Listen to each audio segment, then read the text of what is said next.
Hey guys, in this video I'm going to show you how to share your Instagram Reels to Facebook page. So there is two methods. The first one I'm going to show you, but this is where you have to post each and every reel manually, and this is very hectic, right? So you have to just go to your Facebook and create a story, not a create a story, sorry.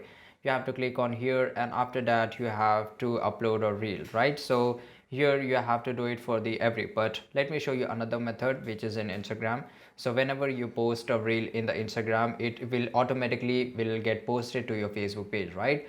So you have to just go to the profile icon, and after that you will see this kind of this, and you have to click on the three lines which is on top right side corner, and after that click on the settings, and after that you have to click on account, right? So this one, and right here and here you have to click on the sharing to other apps. So after clicking on the sharing to other apps, you have to just click on Facebook, and here you have to connect your Facebook page. So after connecting to your Facebook page, you when your both the Facebook page and your Instagram page will get connected, whenever you will share a reel in your Instagram, it will get automatically posted to the your Facebook page, right? So this is pretty easy, guys.